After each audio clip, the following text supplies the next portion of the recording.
Alrighty, what's up everybody? Peter Joseph here for my second and final video of the day on your 2 for Thursday.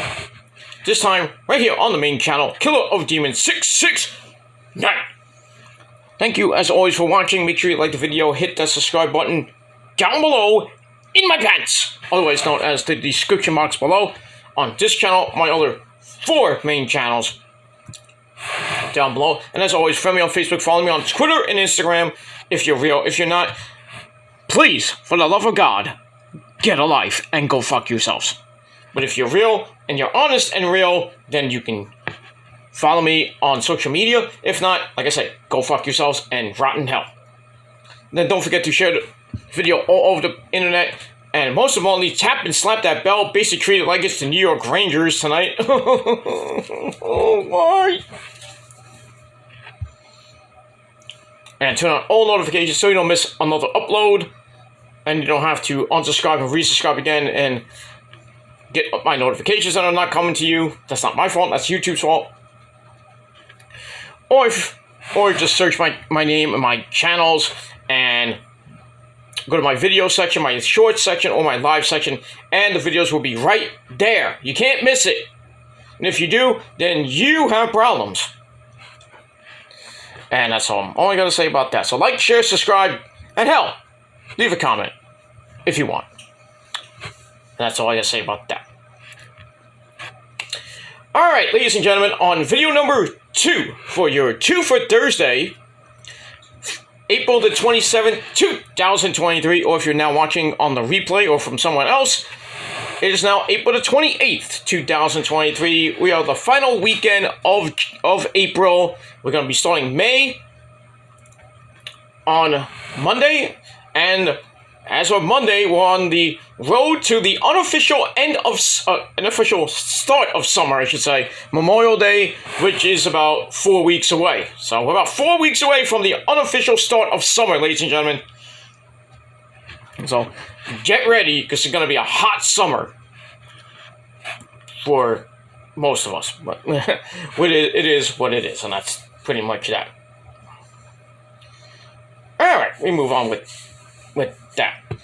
Quick little update on my mental break and vacation. I may be moving it up a little bit to maybe May 13th or 14th, tentatively, but you know, it's not set in stone yet. There's a little bit of things that I got notified this morning at work that I might have to stay in New York for a little bit before I go away on the West Coast and then come back on the East Coast.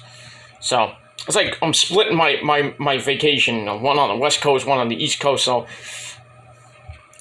but it's just a matter of formality right now, because there's a lot of things going on. I may not even take the vacation. But in any case, I will let you guys know as soon as it is finalized, hopefully by this coming Wednesday. But we shall see. So May 7th, I may still be here in New York City. I may. So that Backlash review, it's on, well, it's up in the air right now. But I'll hopefully let you guys know by next Thursday when I do my Ring of Honor review what I'm going to be doing for the rest of May. And into early June, too. Because I might, you know, I said I was going to come back at the beginning of June. I might be in the middle of June now. So. But I am taking a break. It's not like, oh, Peter's going to take a break. He's not taking a break. He's still going to be in New York, blah, blah, blah, blah, blah. No, I'm really taking a break. I am really taking a break. I just don't know when yet. But I have my vacation all done. It's all done. PTO is all in already. So even when I'm on vacation, I get paid time off. So it is what it is, and that's pretty much it. All right, enough about that. Bull funky. Ladies and gentlemen, it is late, and it is time for your late night Ring of Honor TV review for April the 27th, 2023, episode number 9. Alright, so 9th episode of Ring of Honor TV, came your way tonight from Pittsburgh, Pennsylvania. As always, we're still in the Pittsburgh tapings. I think pretty soon we'll be hitting the new tapings coming up. I think I'm not sure how many tapings they did in Pittsburgh, but we got it from there. And that's it. Before we start, check out my first video today about Jerry Springer passing away today at the age of 79. So I did my tribute video to him. So it's on the Metal God channel, linked in the description box below. And that's it. Alright, let's get into Ring of Honor TV. That's all. This week we had Ian Ricca Boring, the Pesta, Caprice Coleman, and the living legend Nigel McGuinness. Nigel's back on commentary this week. That's pretty damn nice. And we start off with match number 1. We start off with the women this time. We haven't started with the women on any episode of Ring of Honor TV. But we start off with a Ring of Honor Women's Championship Proving Ground match. And if you don't know what a Proving Ground match is, they last usually 5 to 10 minutes with the champ, and they win, they get a title shot. If they go the time limit, they get a title shot. If they lose, they get nothing. And that's all I can say about that. So anyway, we had the champ Athena taking on Lady Frosty, WrestlePro Women's Champion, unless she lost it. I haven't been following WrestlePro lately, but anyway. So we had Lady Frost, like I said, the WrestlePro Women's Champion.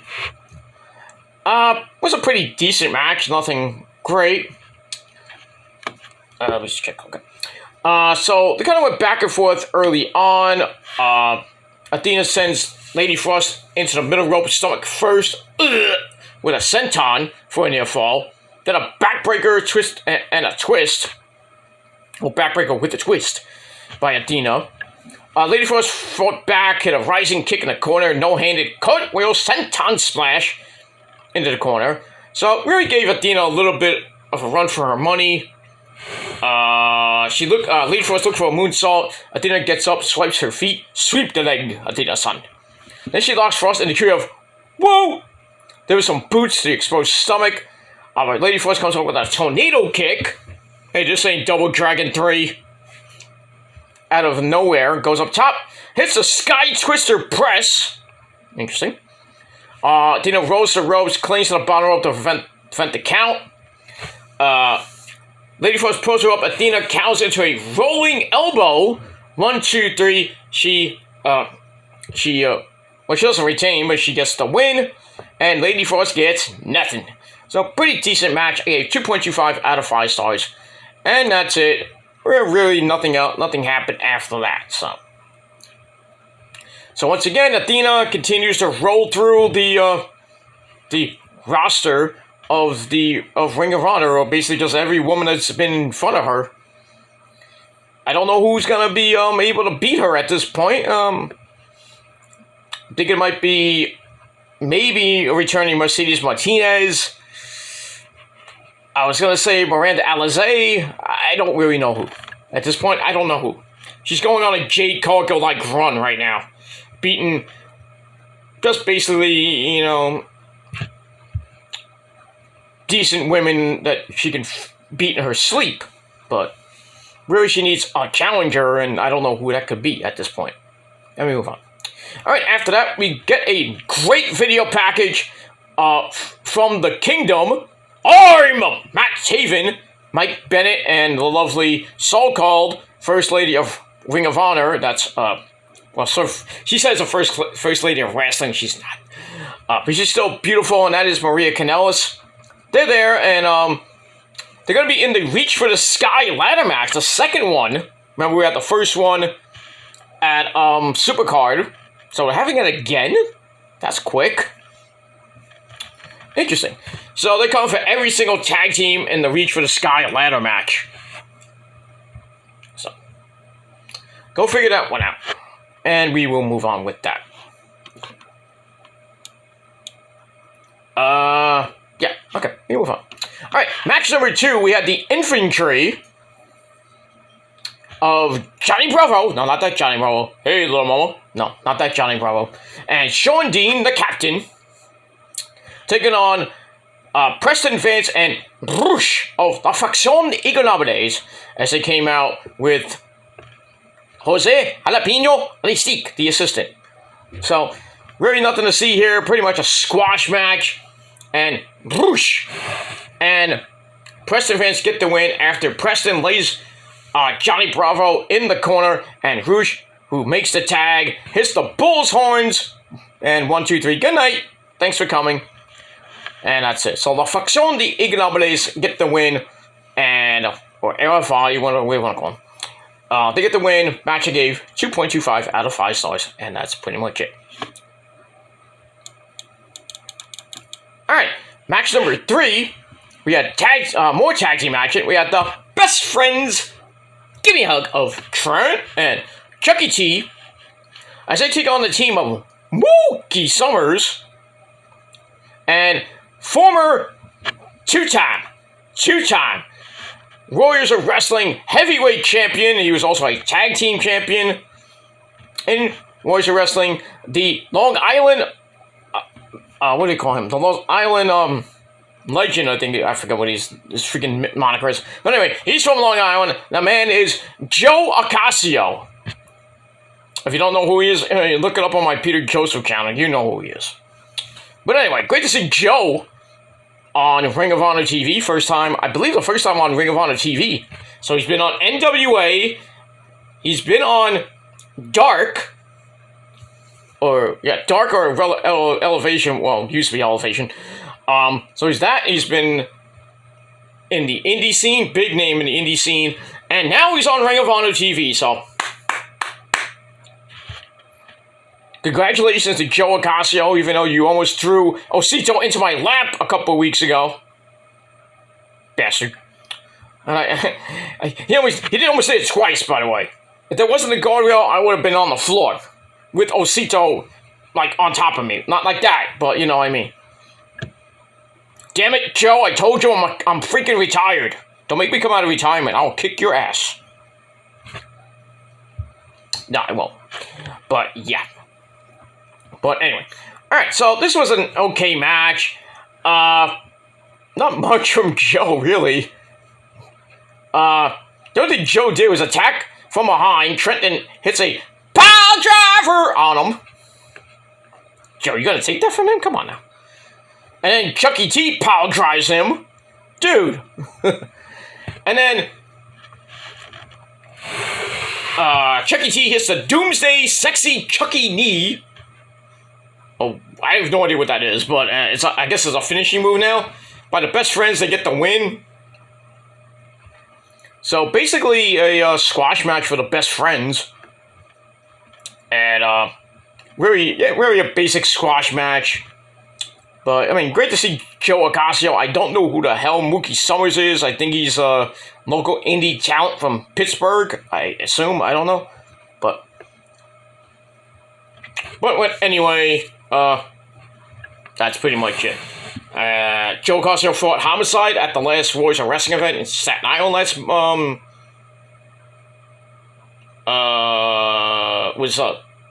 this past month. A couple weeks ago, actually.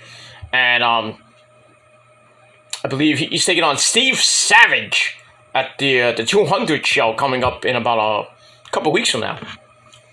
So, that's, that. But, and it sucks I'm not gonna be at that show because, like, freaking, I gotta work, so, no, I got work, so I'll be away, too, so it sucks, but I'll be at the next one they come, and they come probably late in the summertime, but we'll see what happens with that. Anyway, we move on. Alright, so I get the match, once again, 2.25 out of 5 stars. So recurring theme here. We move on. Alright. Alright, match number 4. We have the Machine! Brian Cage, 1/3 of the embassy, led by my good friend, my confidant, the real Prince of the Prophecy, and that is Prince Nana. What's up, Prince? How you doing? Not that Prince, but, you know. Anyway, he takes on Leon Ruffin, whatever you want to call him. Pretty decent match. Leo Ruff, always the underdog, really gave Brian Cage almost a run for his money. Nice little springboard diving Gilmore cutter! Bang! And, that's, pretty much it. Stop stealing my moves, goddammit. He charged into what may have been the hardest clothesline ever by Brian Cage. I mean, it was stiff. Whew. Anyway, they get a powerbomb by Cage into a powerbomb backbreaker. Never saw that. And then Cage locks in a standing Texas cloverleaf, and it steps on Leo Ruff's head, and he's already gone. He's like, he might have had a concussion. I don't know. He was out cold. So Brian Cage gets the win via referee stoppage, and match, guess what? This time, 2 out of 5 stars, and that's pretty much it. That's that. Alright, match number 5, back to tag team action. We have the Trustbusters, this time of Sonny Kiss and Jeeves K, taking on the Dark Order of the Super Smash Brothers, Stu Grayson, and Evil Uno, who's not really that evil. Finally we see Sonny Kiss in action. I haven't seen him, in a while. I haven't seen Sonny Kiss on Dark or Den Elevation in a while, so. Wait, no, I haven't seen the Trustbusters on any show, but. So finally we see Sonny Kiss for a while. But anyway, pretty decent match. Back and forth they went, getting to the end, and the Dark Order tried to emulate Red Dragon, and they hit Chasing the Dragon. Uh-oh, somebody's gonna be mad. You better watch out for Kyle and Bobby Fish. Like, hey, why are you stealing my move? I'll move. Anyway, they hit on a Jeeves K, then an electric chair into a powerbomb to Sonny, then a power driver, followed by a punt kick by Stu Grayson, and it was good. And 1, 2, 3, it's over. The Super Smash Brothers get the win. Match gave 2.25 out of 5 stars. And, great to see them teaming once again. Always great to see the Super Smash Brothers get the win, and that's pretty much it. That's it. We move on. Alright, then Christopher Daniels cuts a promo, says even though he's a Grand Slam champion in Ring of Honor, he's not done just yet. And he wants a match with the TV champion Samoa Joe. They fought before, we all know, in Impact. They have fought in Ring of Honor too, as well, so. I think that'd be a banger of a match, but we'll see when we get there.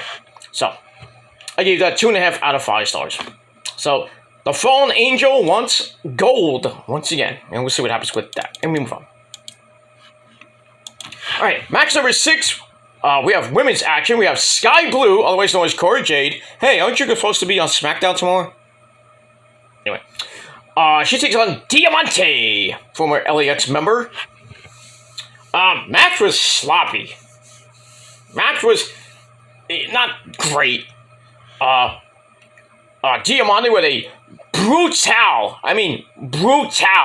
German suplex. Sky Blue looked for the flatliner, and Diamante caught her and hit a sick-looking German suplex. I thought freaking Sky Blue was like done. But anyway, somehow she finished the match. Then we get a basement dropkick in the corner by Diamante, but Sky Blue gets her arm on the rope at 2. And then Diamante looks for the Bling Buster, but Sky Blue rolled her up with a 1920 fruit roll-up. 1, 2, 3, she gets the win.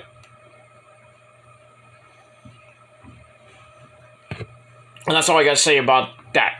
Not a great match, but still, Sky Blue gets the win. Match gave 2 out of 5 stars, and that's pretty much it. We move on. Okay. We had 8 matches on the card, by the way, tonight, instead of I think we had 10 last week. I see how Tony likes to space everything out week after week. We have 10 matches, then we have 6, then we have 5, then we have 12. Yeah, how's that card for Double or Nothing looking? Not so good, Al, huh? And we're only what, a month away, and you still only have at most 1 match? That's the world title match? Tony? Come on, you can't do that. I know you want to build these storylines, Tony, but come on. Give us, make some matches. At least you should have at least 3-4 matches, at least a month in advance. Put them on, at least tell them on television, and then you build up the other 6, 7, 8 matches that you're gonna have, including the pre-show. Come on, Tony. Come on. Come on. That goes. Anyway, move on. Alright, match number 7. Back to the men we go. We had Lee Moriarty of the Firm with Big Cass, and he's 7 foot tall, and you can't teach that. Alright, he's taking on the man who is the leader of Roppongi Vice back in the day, and he's from New Japan, basically the Messiah, well, not even the Messiah, but we all know him from New Japan, we know him from Ring of Honor, and that man is Rocky Romero. Match was okay, nothing great. Big Cass gets involved early, which allows Lee Moriarty to send Rocky Romero to the floor.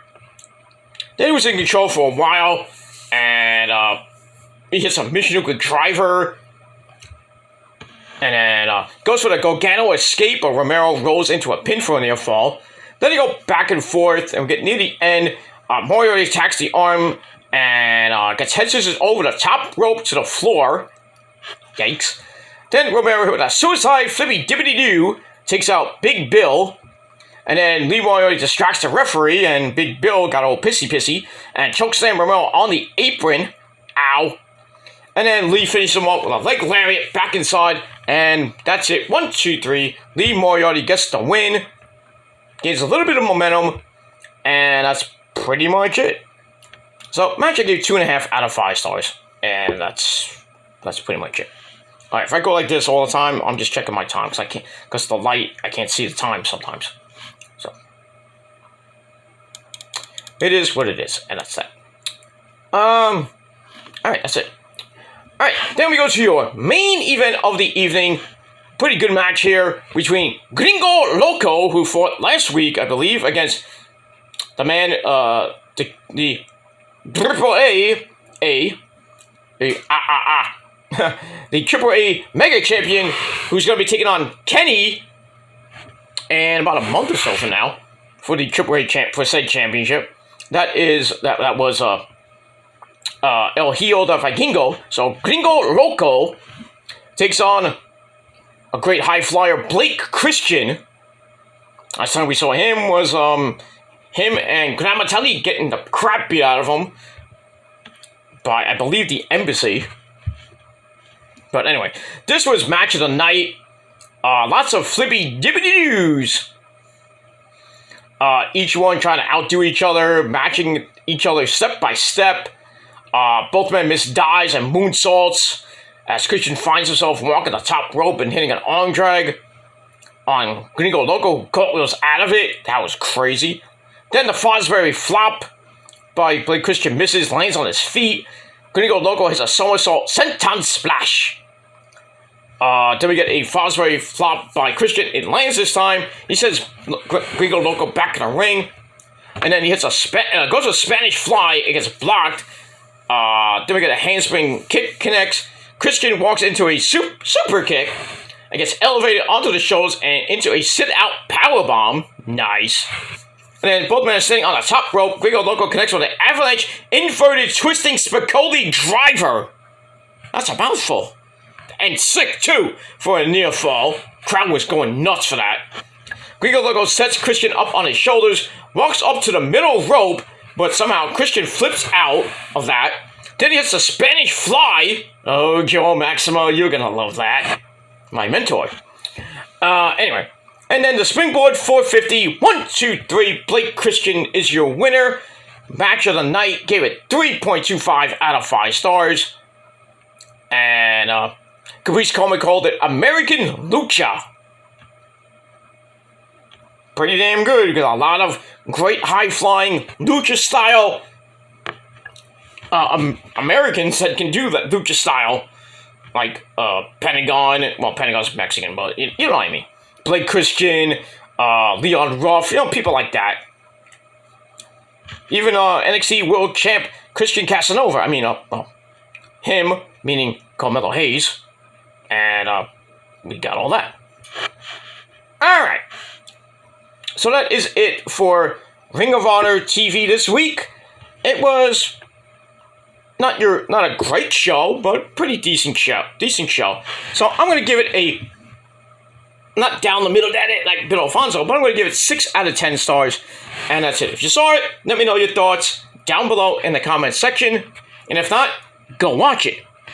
And that's pretty much it. Alright, everybody, that's it. Thank you for watching. Rangers stunk tonight. Lost 4-0. Devils leading the series 3-2. Game 6 this Saturday night at the Garden.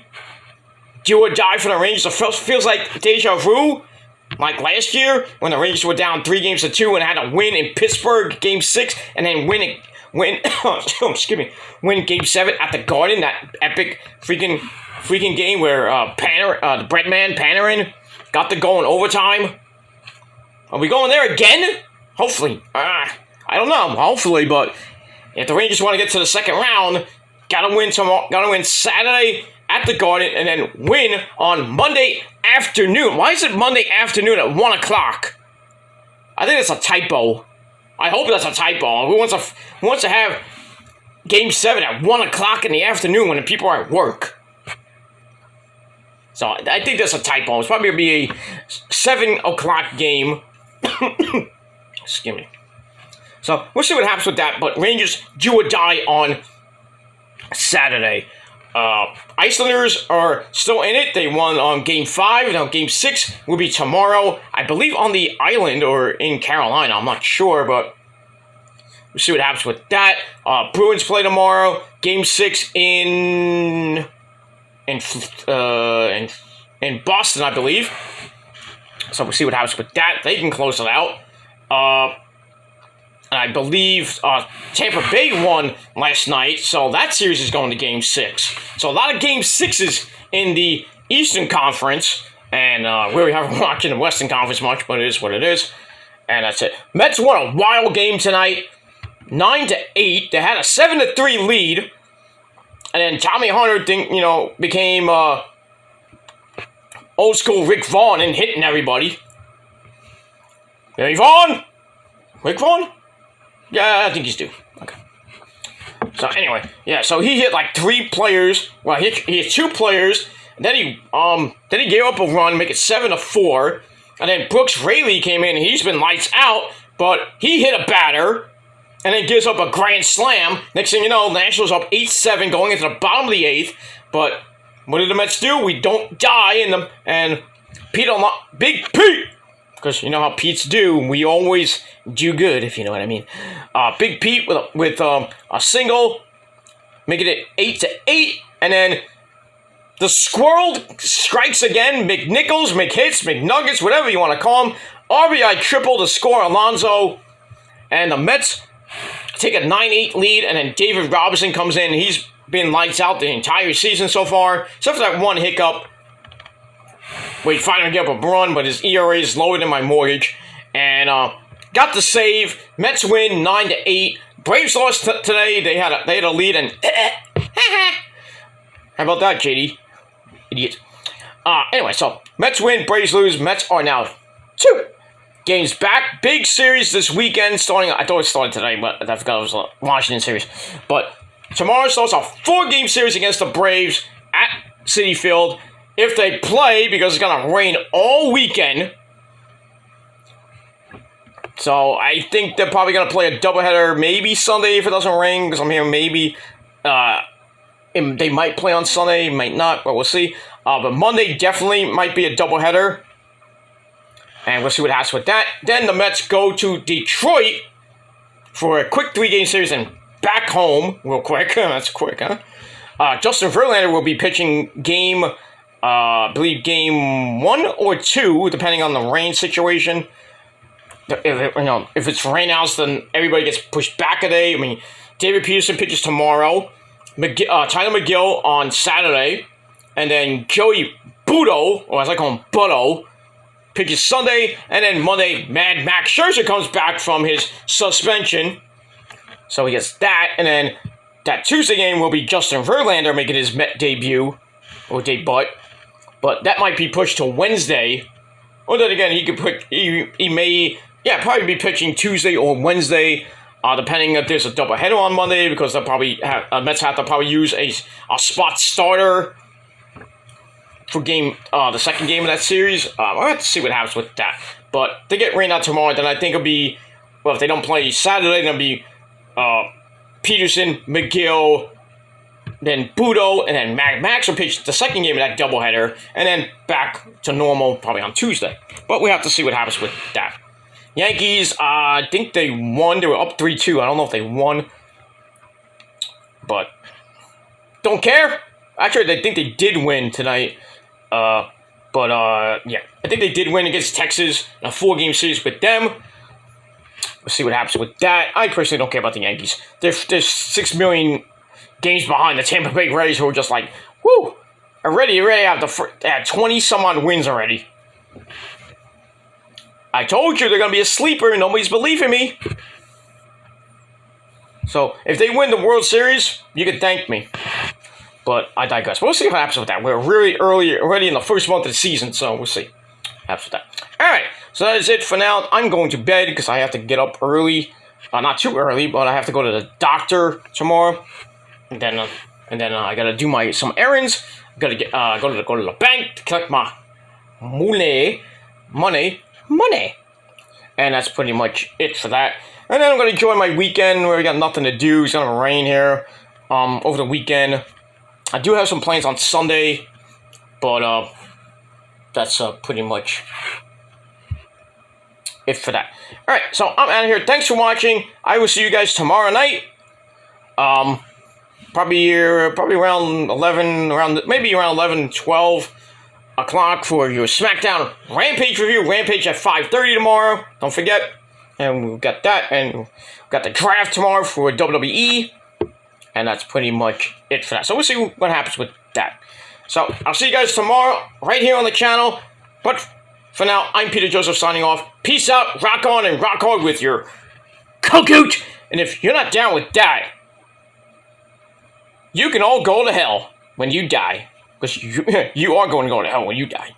But I digress. But if you're not down with that, you can go to hell, go fuck yourselves. And I got 3 words for you. Fuck you, man. And that's it. Adios until tomorrow. Peter Joseph signing off. Peace.